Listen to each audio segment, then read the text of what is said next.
weekly segment. 3 birthdays today.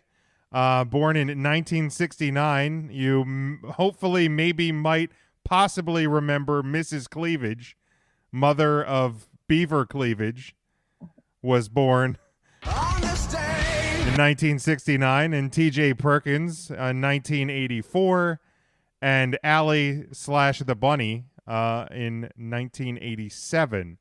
Crazy that both of them were born on this day in 87. And then I just have 4 things, and this is what happens when the host fails to prepare the dates, events beforehand. 4 items, starting back 1953, Vernon Gagne is awarded the first Chicago NWA United States Heavyweight title, of course, in Chicago, Illinois. In 1982, Bad News Allen defeats Bret Hart in Calgary, Alberta to win the Stampede North American Heavyweight title, ending Hart's 4th reign as champion. Then we move all the way to in 2001, WWF held its 432nd episode of Raw is War live before 18,019 fans at the Air Canada Centre in Toronto, Ontario. The show got a 4.62 rating on TNN on hours of 4.59 and 4.65. And then finally, in 2005, PWG held the first of 2 events of its first annual Battle of Los Angeles at the Hollywood Jewish Community Center in Los Angeles, California. The show featured the first round of the 16-man Battle of Los Angeles tournament. Those items were for September the 3rd. All right, let's jump back to this past Sunday. WWE Payback, of course, on the award-winning WWE Network. We don't have to go like super long-winded. I think probably the 2 biggest topics of conversation coming out of this show was, of course, Keith Lee getting the victory over Randy Orton, and then of course Roman Reigns winning the triple threat. Is there any other? I did my full review of the show on Monday.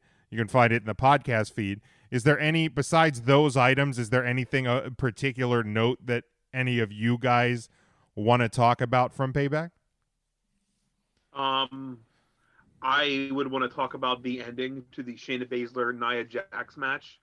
It was a very unique submission that I think I've never seen before. So really cool to see Shayna Baszler get some shine and really, put over Shayna Baszler and her abilities over 2 of the top tier talent in Bayley and Sasha Banks. So I thought that spoke a lot. And that match, that match was better than I thought it was going to be. A lot better than I thought it was going to be. I didn't have a lot of expectation because I just didn't know how the match was going to be put together, and I thought they did a really good job, both featuring Shayna Baszler and then utilizing Nia Jax best as possible. This isn't an insult to Nia Jax. I think she probably works best in a tag team.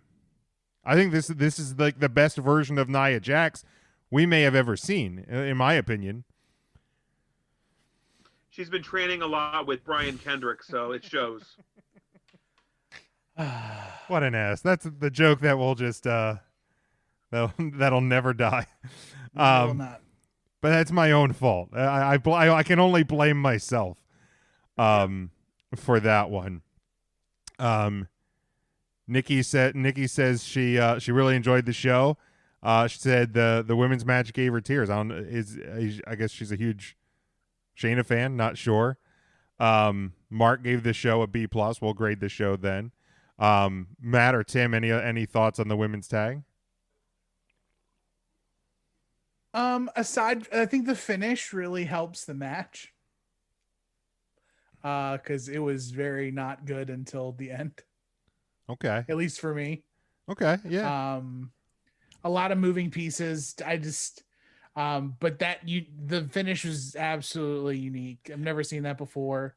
Did she actually tap both of them out? No, Bayley tapped. Okay. Which I assume, and I think Sasha tweeted on Monday specifically that she didn't tap. So I think that obviously is going to play into that story as well. Bailey's now physically responsible for both of Sasha's titles going away. So that makes perfect sense. Yeah, I got nothing else for the women's title. How about you, Matt? Nope. All right, so obviously we saw. I mean, I really enjoyed this show top to bottom. I thought Big E. I enjoyed the hell out of Big E and Sheamus as well. That was just, they let two big guys be big guys and fight each other. So I like that, and hopefully, I think we're starting to see the pieces of what should be a long Big E build, which is good.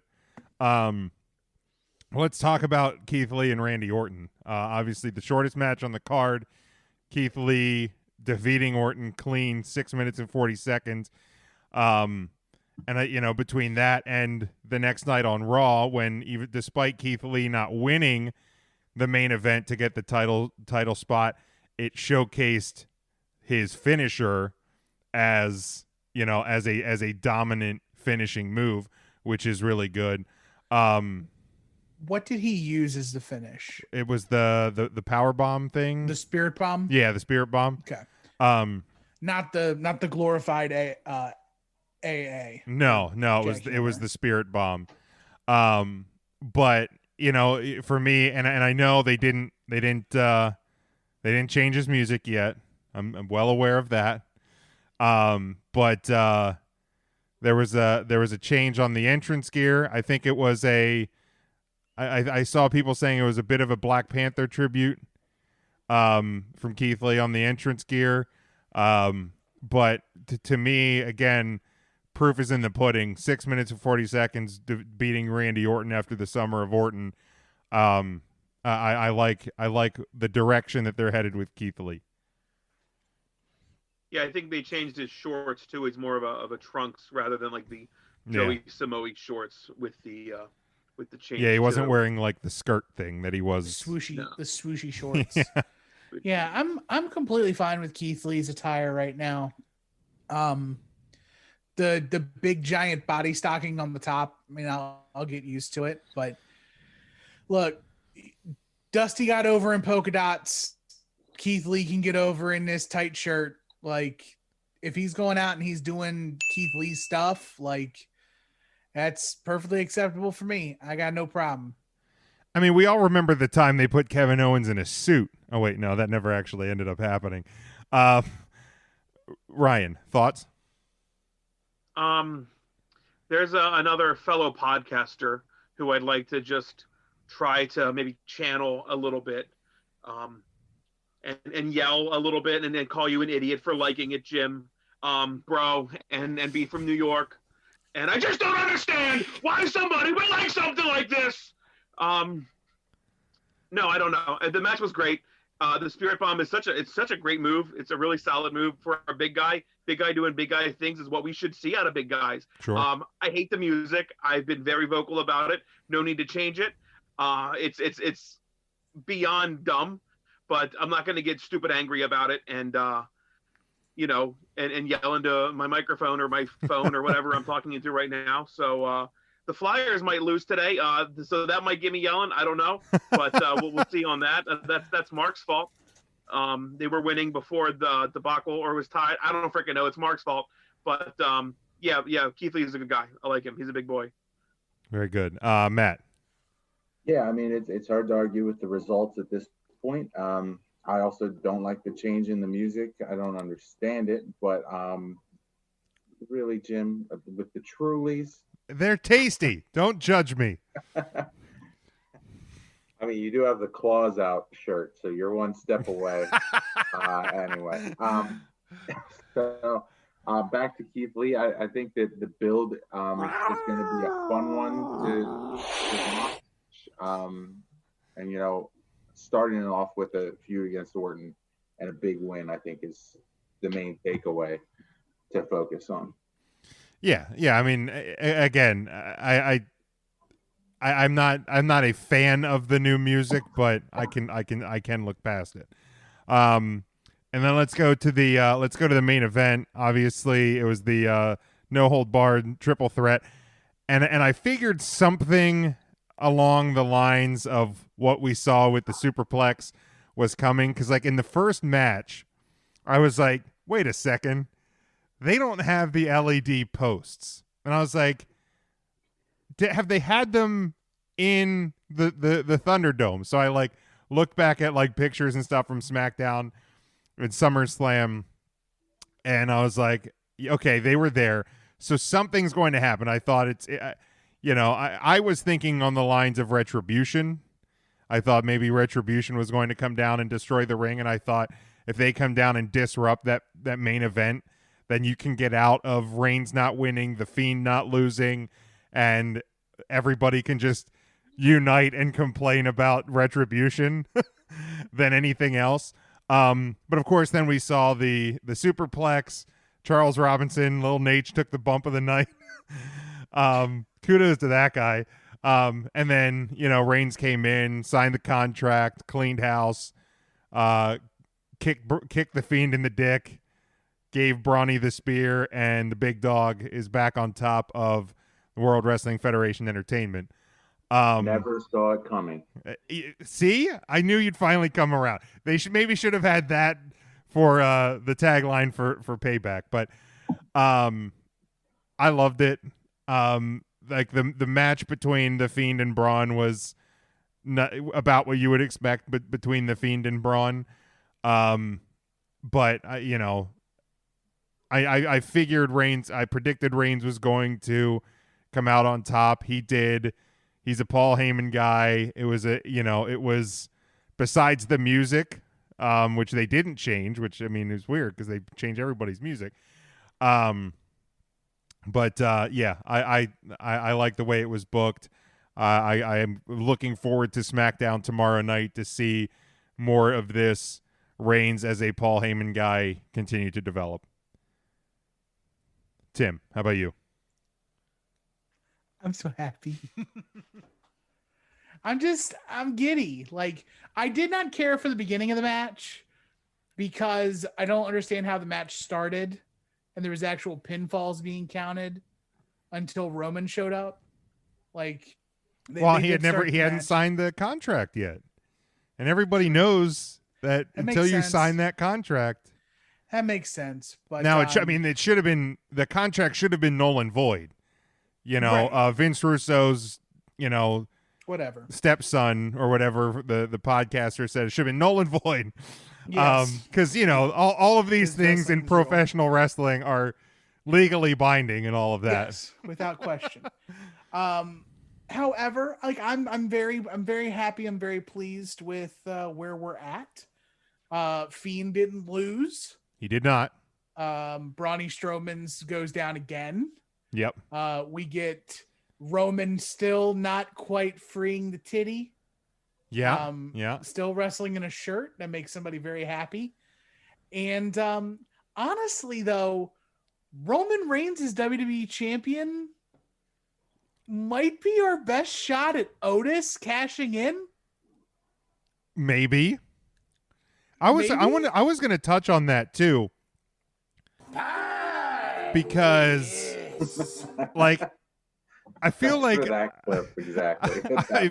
I feel like Otis has kind of just been forgotten that he is Money in the Bank, and like I'm fine with having a long-term Money in the Bank briefcase holder. Like I don't think both of them have to, they have to be cashed in within the first week like we've seen over the last couple of years. And now I guess they did do the Money in the Bank lunchbox last week on SmackDown. Yeah. So they haven't totally forgotten, but it doesn't seem to be highlighted a lot that he's still kind of out there lurking, which I guess perfectly fine. Yeah, I guess that's true because I guess that's kind of the point. And the longer it goes, rock the baby to sleep, the more you can forget. That's true. Yeah.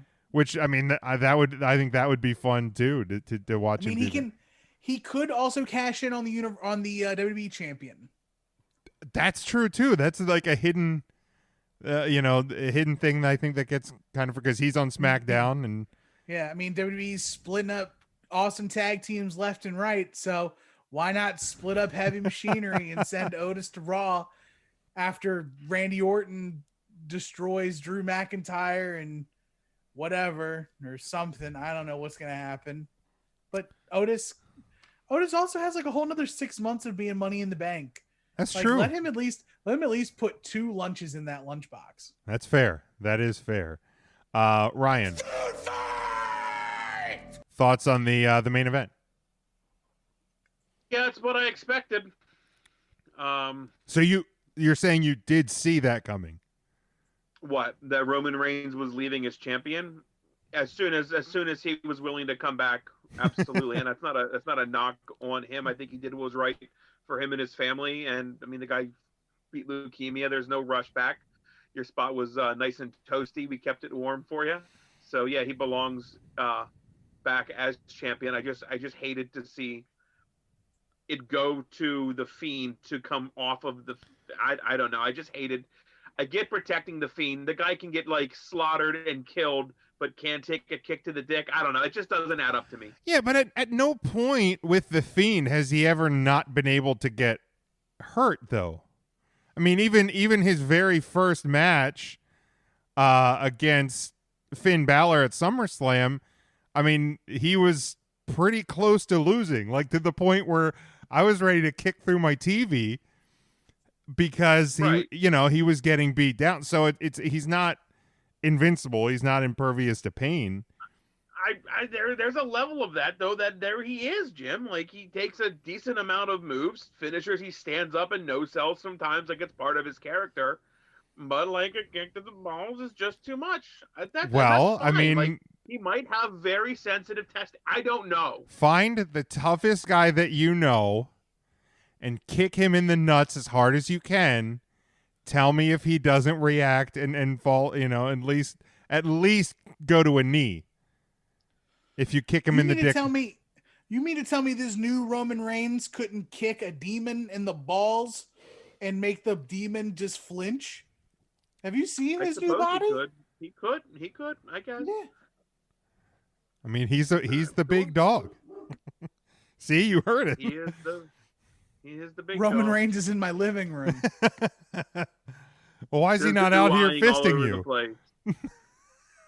I mean, the right guy took the pinfall. That's fine. I get it. The Fiend didn't have to eat the pin, but yeah, it's better on Roman Reigns anyway. I don't like the belt needing to be associated with the Fiend. We've said that weeks ago that it doesn't have to happen. So now that it's not there, if you're not going to make a good program with him as champion, just keep him away from the belt. Yeah, and I'm having a little fun with you. I do agree. Like, and I am certainly glad that he didn't eat the pin, but let's stop. And I said it I said it before his first run as champion. I'll say it again after his second week as champion. Stop giving the Fiend the title. He doesn't need it. He's one of those characters that absolutely does not need any what. So what was that iced tea, Tim? What was? Yeah, but I thought I was getting food too. I'm gonna eat, goddammit. Just have a drink. I'm kind of confused. Sad music for Tim. Here we go. Sad day. Hopefully it's still. How am I gonna keep this body? Body by steak. I did get that shirt as well. I also feel gypped, and maybe it's just my the payback and karma for my saltiness at AEW over the years. But Pro Wrestling Tees. He got hosed. I got hosed. Years. They've been around for like a year. Well, it feels like years.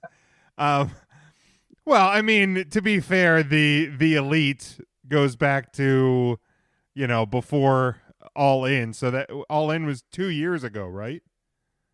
The first All In? 2018. Yeah. So it's been years. ROH is All In. Yeah. Same fucking difference at this point. But the Pro Wrestling Tees did the the AEW grab bag, and I got the Blood and Guts shirt. That is just awful. It's awful. It's awful for 2 reasons, Jim. One, it's a bad design. it's a bad design, and 2, it's a reminder of a time that the world did not know what was happening with COVID. Yeah. Because didn't everything shut down like 2 weeks before Blood and Guts? That would be correct. That would be correct. Yeah. Like, Blood and Guts is now the new ACW shirt. The event never happened, right? Yes. Blood and Guts never happened. Yeah, never Blood happened. and Guts ended up becoming the gridiron, the stadium scram. What was it called? Stadium Stampede. Stadium Stampede match. They ended up reshuffling it and making it the Stadium so I paid Stampede. like $10 plus shipping for a shirt of a show that never happened. It is so bad. Did you put a picture of that on the Facebook and the social media? No, but you absolutely should. Yeah. Like, channel your inner Vince McMahon love and just dunk on this horrible shirt. Yeah, I'm gonna make a note to myself. Dunk. That shirt doesn't even go over well wearing it in public. No. Like it's just a hard sell. Right. Like it is. Like where am I gonna wear Blood and Guts shirt to? Like, seriously. Easter. CZW. Right. Easter. Right. Yeah. Exactly. Easter. Like, Great. you know, like I could wear it to the gym if I went to a gym, but like that's not happening. Both A, because of COVID, and B, obviously. Field Screams. There we go, because you know that's what Big Jim does during Halloween season. Matt, your thoughts on the Payback main event?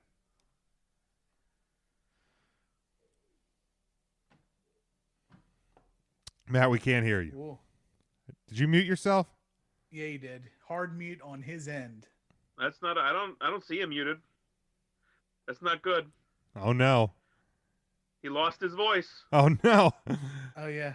Yeah, we can't. Too much Stone Cold IPA. It just makes you hoarse. Let's try that. Oh no. Oh no no oh no. Oh no. We definitely can't hear you. Oh, this technology is so bad. Technology is just kicking us in the dick the tonight. celery guy saying? Celery guy anywhere? Who, intern Mark? He says, No, the other celery guy. Matt, are you there? No. Oh no, what is happening? Sad music for Matt now. Yeah, right?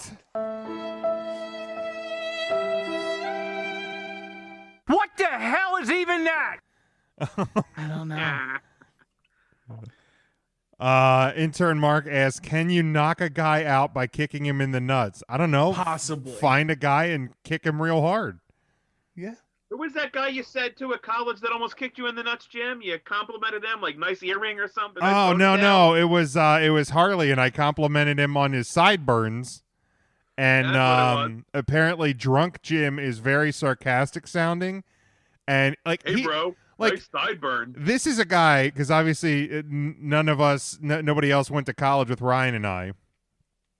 This is a guy. Sorry about the janky look on the screen right quick. That could like fireman's. What happened to the screen? Oh. That could like fireman's carry like a human being up multiple flights of stairs, like a 200+ pound human being. Matt, are you back? Let's see. Hey! Yes. Woohoo! There, we did it. And I told this large human being that could beat my ass with both hands tied behind his back. I made fun of his like mutton chops, and apparently he wanted to kick my ass. But Ryan and Matt and my friend Russ talked him down. Overnight, and I got a stern talking to via AOL Instant Messenger to watch what I say to people when I'm hammered at 3 a.m. What was the screen name? Oh God, I don't fucking remember. What was everybody's screen name? Mine was like Irish with like multiple numbers, because it was like Notre Dame players' numbers. What was yours, Tim? Tim, do you remember yours? I have multiple. Pick one of them. My very first one, I thought it was really cool. So does anybody remember the movie Blow? Vaguely. So apparently when I was like in 10th grade or 9th grade, I looked like the dude Tuna from Blow. Okay. And so for a short period of time, I was referred to as Tuna. Thankfully, that did not stick. But my screen name was the Roman numeral 2T Tuna, because I'm Tim Taylor, 2T Nice. Tuna. Nice. But everybody, when I was explaining it to people, would be like, IIT Tuna. Yeah, I could see why that Roman one got numeral scrubbed. 2T. Yeah. Lou says his was Mad Dog 1599. Nice. Ryan, do you remember? I did have a MySpace. Do you remember yours? I don't. Was it Magnum? Was it the Magnum one? I fucking don't remember. Ryan, I can't remember what I had for dinner last night. So asking me. I think it's what my Instagram thing is. I think it's Magnum AFI. Magnum AFI. Or maybe it was Magnum CKY or something. Or something along those lines. I'll have to tell the Magnum story one. That's a story, I guess, for a pre-show. That's a good Patreon or write that on a notepad there, so we can put that on the pre-show next week. Smoky only. Matt, do you remember your AOL screen names? No, I think mine was pretty basic though. Like just like my initials and like 107 for my birthday. It wasn't anything like special. Boring. Is that January 7 or October 7? You'll never know. October 7. October babies. There you go. Matt, your thoughts now that we can hear you on the Payback main event. So it was, I assumed once Reigns came back that he would have the belt. So if Fiend is going to drop it, I guess it's in the best way possible here. The kick to the dick is, about the best you can hope for in terms of someone losing, because it's not anything you can really defend. So I'm anxious to see kind of what Roman does with Paul here. I think that's a good fit. So we'll see where that goes. But again, this was choreographed from the moment that nobody but, 80% of wrestling fans could see coming. All right, let's go around the room. Let's grade WWE Payback, and then we will move on. I based on my match ratings, it came to a B for me. Came down to a B. So it wasn't great, it wasn't bad. It was above average. I enjoyed it. It was a fun 2 hours and 25 minutes. I said if the COVID era has given us anything, it's given us short pay-per-views. So that's kind of been nice. Tim, your grade for Payback? I'm gonna give it a B+. All right, Ryan. It was an average pay-per-view, and it deserves a solid C. Very good. Matt, how about you? Yeah, I had it as a C as well. Devin gave it a B. I think Mark had said a B+. As I'm scrolling back up here. Yeah, solid B.